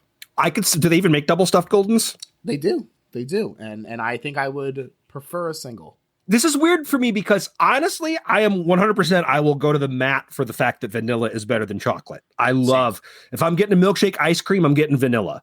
Oh, interesting. I think in that instance, I usually look for a tertiary option. When it comes to milkshakes, I like the funky stuff. Even if it's just like a mint chocolate chip. I love a mint chocolate chip milkshake. I'm not a big mint chocolate chip guy. No. One of my friends described it as the homework of flavors, and it upset me dearly. I recently, at one of the local places in town, it's the only place in town that does malts instead of shakes now. And I got a butterscotch malt, and it was maybe the best thing I've ever had in my life. It was so good. There's this place in Philly called Joe's, and in my opinion, they have the best cheesesteak in Philly as well. So take that recommendation as you will out there in listener land. But they also do really good, first of all, they do really good buffalo chicken cheesesteaks. That's actually what I usually go for them. But that's beside the point, irrelevant to this conversation, because they also do great milkshakes. And they did an amazing horchata milkshake that they had for it was like a seasonal thing, and it was there for like a month. And then it was gone, and they never brought it back. And I'm like, I gotta have this horchata milkshake again, dog. There's nothing worse. Okay, wait, one gripe real quick. And I know this is what they're called, but I fucking hate the term chicken cheesesteak. It's just a cheese chicken. It's not there's no steak. There's no steak on that fucker. Stop calling it that. Not you. The item is a cheesesteak. It's in the form of the item itself, the food it's imitating. Like you would call like a veggie chicken nugget, you would still call it a nugget because that's the form it's in. Yeah, but that's different. Though. How is it different? It's different. We're talking about because steak isn't the shape of the sandwich. Steak is the meat that goes on. The steak is that specific sandwich. It's a cheesesteak. It's one of those things I'll complain about for the rest of my life when they can't complain about it to a Philly boy. It's just a cheese chicken. I know that's a stupid name. You made your own bed. Lie in it. You decided to put chicken on it. That's your fault. That's true. And you know what? I prefer a buffalo cheese chicken. So. Oh yeah. There's a place that I went to college that did a fire steak. They called it. It was just a cheese steak that they cooked in Frank's Red Hot. Nice. Unbelievable. They were so good. That sounds really good. What I really like about Joe's buffalo chicken in particular is that a lot of places, because they're imitating the cheesesteak, Eric, they do shredded chicken. And for them, they do chopped chicken. And so it's a much more satisfying bite. Okay. And I think that that's a nice distinction point, to do the chopped instead of the shredded. And I agree. Shredded chicken's only good if you do it honestly, I don't even know if it exists outside of Ohio, but Ohio has these things called shredded chicken where they basically shred the chicken and cook it in like cream of mushroom soup. Yeah. And it's like a huge thing around here, like shredded chicken sandwiches. But like I've learned that they don't really exist outside of like this area. Yeah. That's interesting. I mean, it sounds appealing to me. I would try it. Oh, they're so good. They're so good. You ever come through Ohio? They're all over like the northern part of Ohio. You can get them all over the place. There you go. Well, and this has been Food Talk with Eric. Yeah. Thank you, Jeff, for eating Oreos. Yeah, exactly. Well, and it's funny too, because so someone approaches him. It's a POV shot, so we don't know who it is if it's your first time watching. Obviously, they just implied that Phil might have killed Gordon, so we don't know who it is. Suddenly, when we're in close, it screeches like damn Psycho as we cut to black. But what I love is that Jeff is apologizing for taking the Oreos as he gets murdered. Yeah. Which is, like, first of all, so funny. And then also another clue to the killer, because he's like, oh, whose van is that? Whose Oreos is that? Oh, it's Gordon. Yeah, there'd be no reason to apologize unless he thought Phil had the munchies from the weed, and he was like, I'm sorry. Holy sorry I ate all your shit. Oreos. You're so right. No, well, I guess I'm actually getting ahead of myself. You're talking about how you did Jeff a favor, but I'm sure we'll get to everyone being dispatched, because I don't know if I agree with you that he did Jeff a favor, because I think Jeff gets it worse than anyone in the movie. It's not great. So Friday morning, the tape player is still running empty. The van is sitting in the parking lot still. The shadow of the building looks like this awesome mouth swallowing it whole. Someone is still sitting in the driver's seat and responds to a voice on the radio. It's revealed to be Gordon, but also there was no like signal cutting in to indicate that this is the ghost voice of Phil. It's subtle but purposeful stuff. It claims they found who was responsible. I did not catch that the first time either. It wasn't until, I might even remember when I first listened to the commentary that they pointed out there was no radio static or radio signal. Gordon does slowly plod across the building. He passes this American flag decal that we talked about, sort of representing his situation here on the way to the final reckoning. Meanwhile, a car screeches in. It's Larry Fessenden. I was so happy when he popped up in this. I was like, fuck yes. So funny. He's the guy they called in to replace Hank. He misses the bloody handprint on the door of the van, though, so signs his own death warrant here. He also has the funniest line in the whole movie when he sees the body and he says, I'm a little confused as to what's going on here. I also just like his entrance. Well, like he doesn't. This is in a moments, but just to jump ahead a sec, he like comes in and he goes, "Who you talking to, man?" Yes, yeah.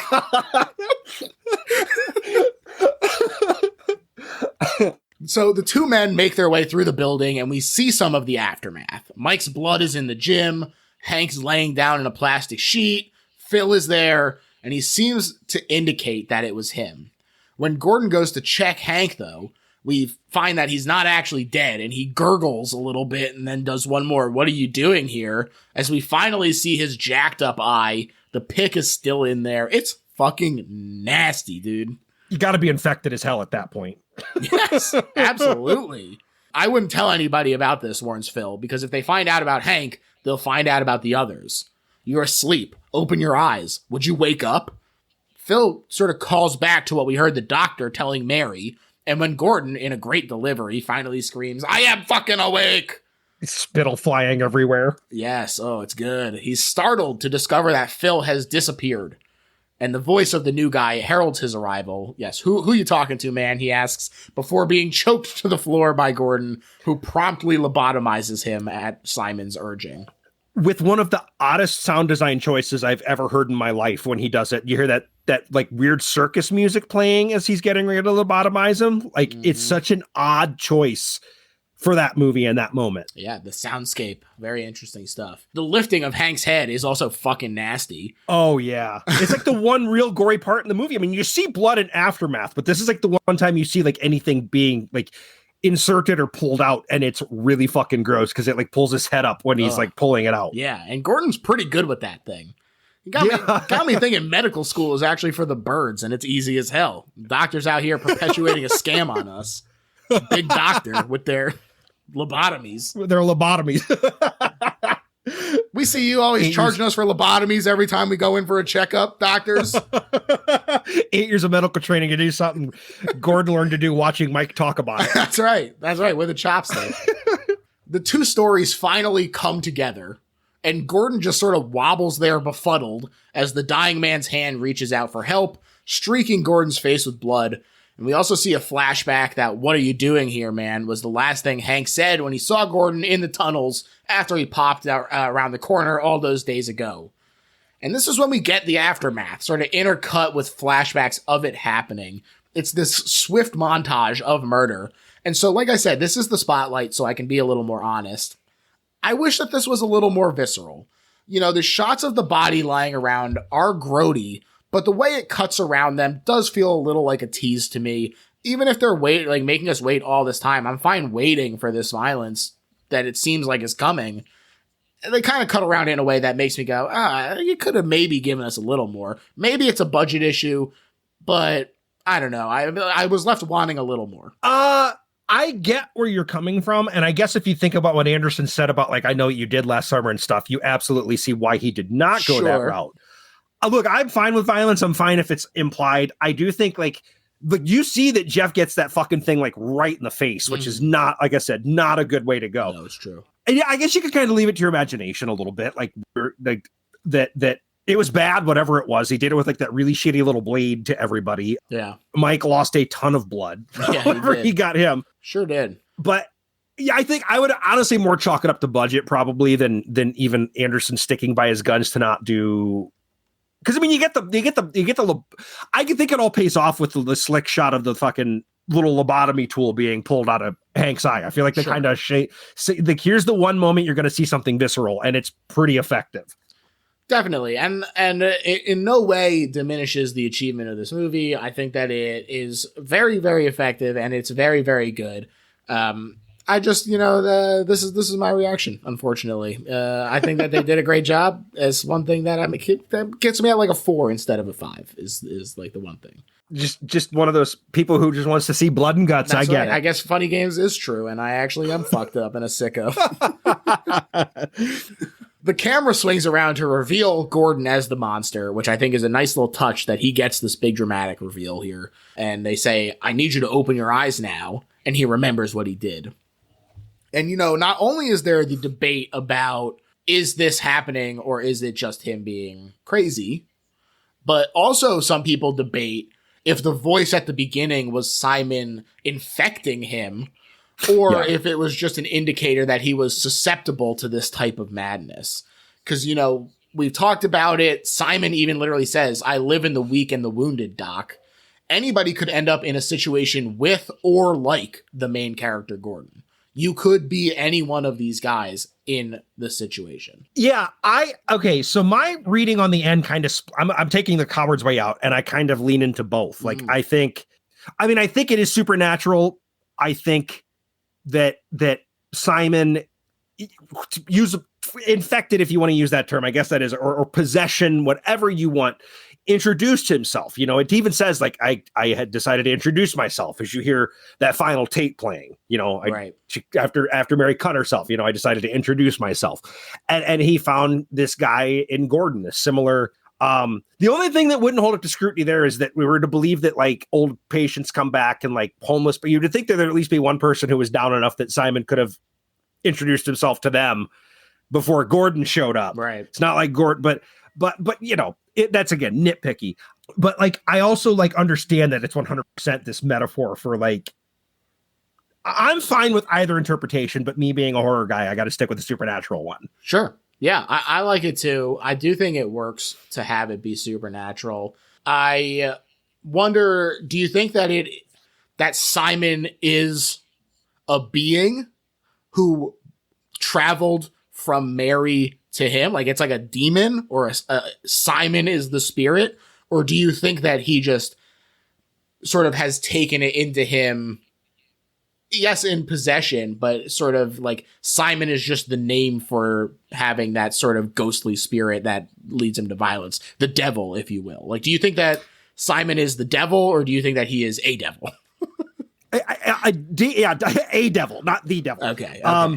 Yeah, like, I think he's some sort of, like, some sort of demon or whatever you would want to call it. Got it. For lack of a better term, though, I don't like simplifying it that much. Sure. I kind of like the idea that, like, maybe Simon was her split person. Look, you talk about people dying and their spirits stay behind. Well, what if somebody with multiple personalities dies? Wouldn't one of those people that's the personality that stayed behind, right? Sure. And maybe that's how it all happened. So I don't know. I don't want to use demon because I feel like that's too simplified. But yeah, something similar to that. Something in the same Oeuvre. genus and species. Yes. There you go. Now Gordon is just sitting there in front of the wall. He's still talking to his dead wife on this now broken ass phone. It is tragic. He says, I'm so lonely here. I want to come home. I want to hold my baby. And originally, like we said, there was going to be this unhoused woman. She was going to kill him here.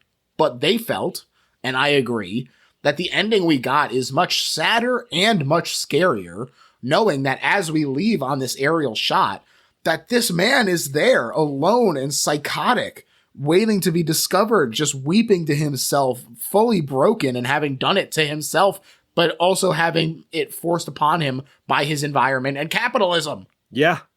Yeah. It's like I said, this movie is like, what I like about this movie is that it's scary, but it's also on rewatch when you know what's going on.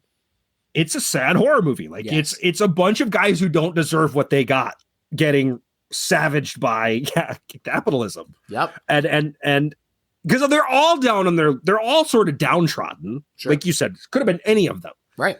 And they go to great lengths to let you know that Gordon was a nice guy. Like tons of times they let you know that Gordon was a good dude.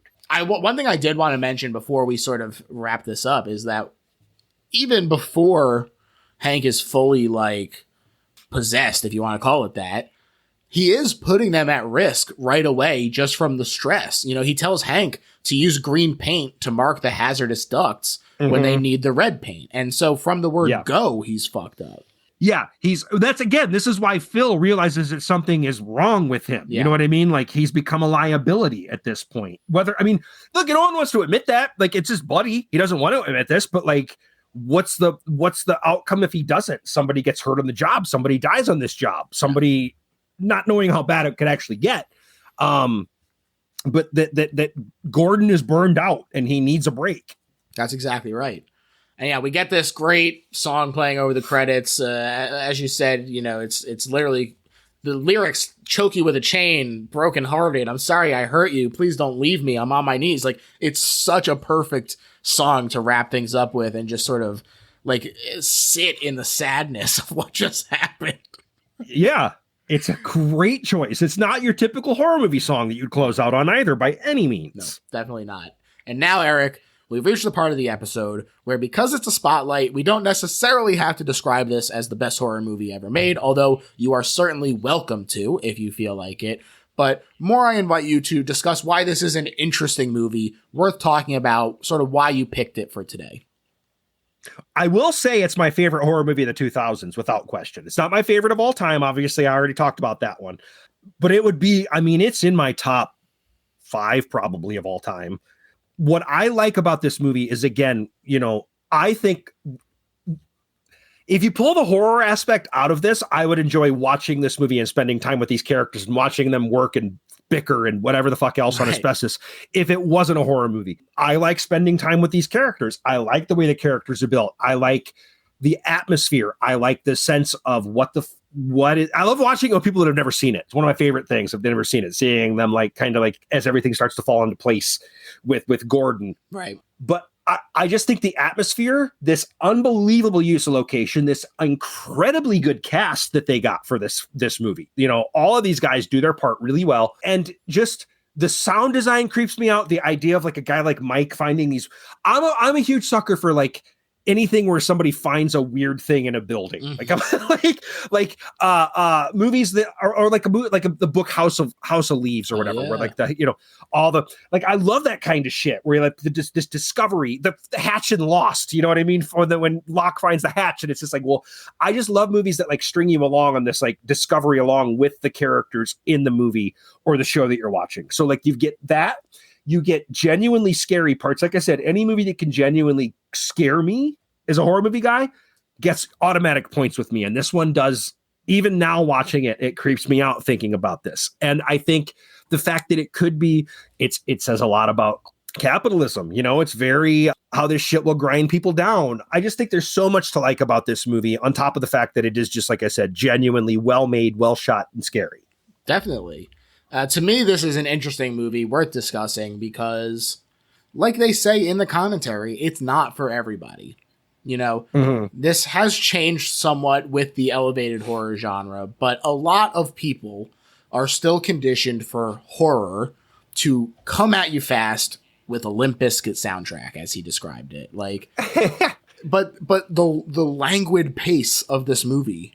If somebody described the opening to me as boring, I wouldn't agree with them, but I would understand where they're coming from. Mm-hmm. People are not necessarily conditioned for this slow unfolding. And the beautiful daytime setting, it just has this real sense of place that allows dread to set in. It feels like Don't Look Now. It feels like Picnic at Hanging Rock. It feels like The Shining. It feels like these movies where the dread is there even when scary things are not on screen. Yeah. And this has that in spades. It also, like you said, talks a lot about just the grind, right? The grind of living. There are so many demands on all of us. I don't have a family, and I have a job that doesn't demand that much of me. And I still get anxiety and feel the stress of just having to make ends meet. And so for someone like Gordon, it's a relatable story, even though you're like, oh, that would never be me. Unless, right? That's the fact that you're in his shoes so effectively the whole time. They build this empathy for him. They build a sympathy for him. It's just so effective. The job messes you up. The stress gets inside you like the asbestos. It is effective on so many fronts. The drawn out plot, the twists and turns, you're on fucking edge at every moment. Who is it? Who the fuck is the killer here? It's great. I loved that. And ultimately, I'd rather have a bottle in front of me than a frontal lobotomy. And that's why it's worth discussing. Yeah, I'm so glad you liked it. Like I said, I didn't know going into it that you had never seen it before, which really surprised me when you said you hadn't. But well, this is one of those movies because, with some of these movies where you just kind of know them by reputation, a lot of the time I'm like, do I want to wait and get a fresh reaction for the show? I think someone will pick it eventually.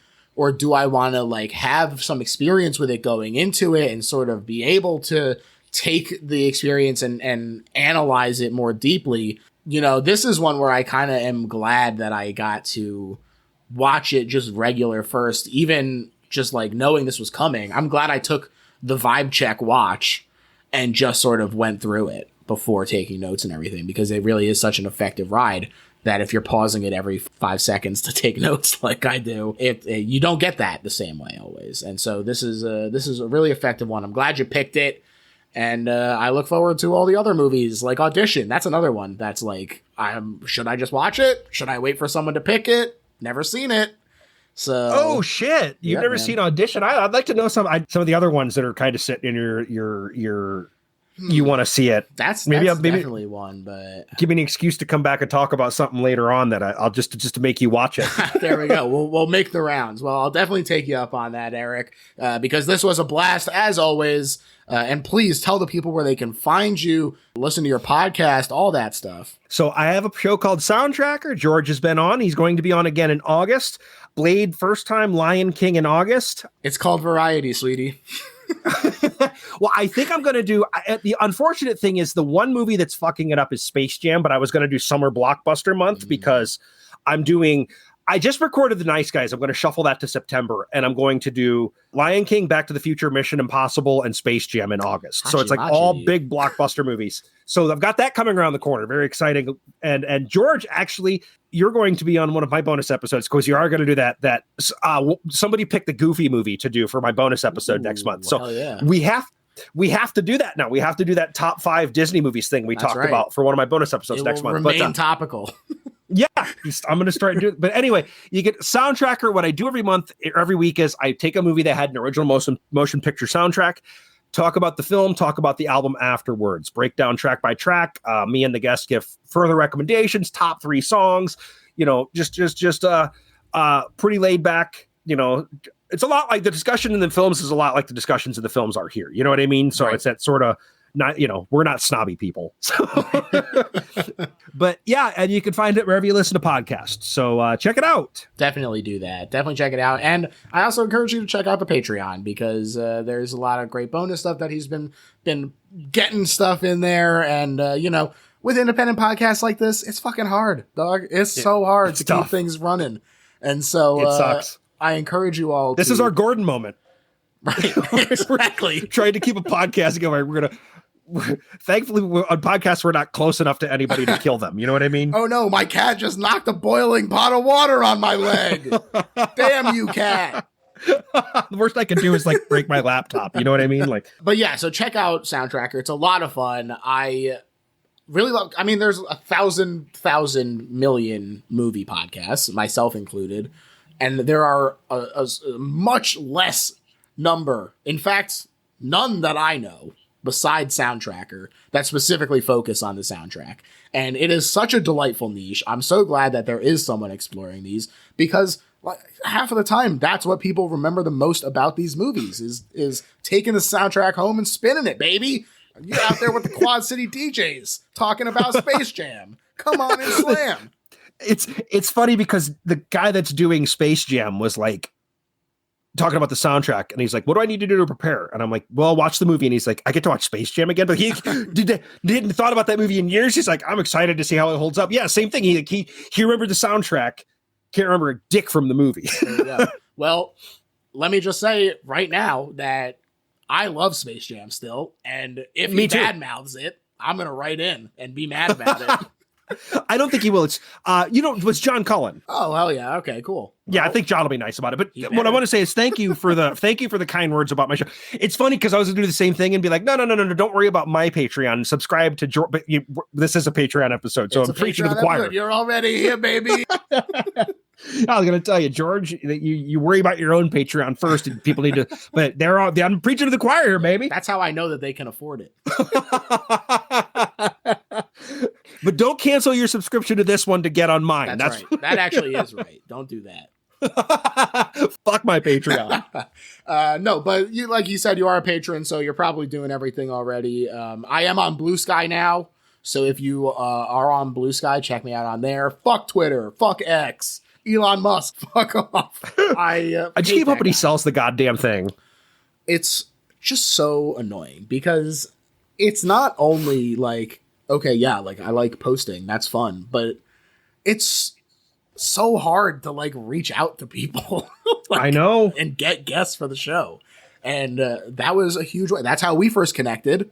Yep. So, it fucking sucks that Twitter is getting exploded like this. I hate it. I'm sad about it. So, I think he's ultimately, I think he will turn tail on this and sell it probably for a third of what he bought it for. I think Twitter's too big to fail, and I don't think it's going to work under Elon's model. And eventually, someone will fucking swoop out from under him and grab it. That's my hope, anyways. I just think that there are too many lingerers. His cult of personality has too many fucking bootlickers who are going to ride the $8 into the dirt, and I just find it incredibly frustrating. Anyway, yeah, me too. Trust me. Yeah, so check out all that stuff. Follow me on Blue Sky. Exciting podcast episode coming up. Plug. Hayes Davenport from Hollywood Handbook is coming on the show. So if you like that show, get excited for this one. That's easy. That's your homework. Okay. Thanks, everyone. Bye. Bye.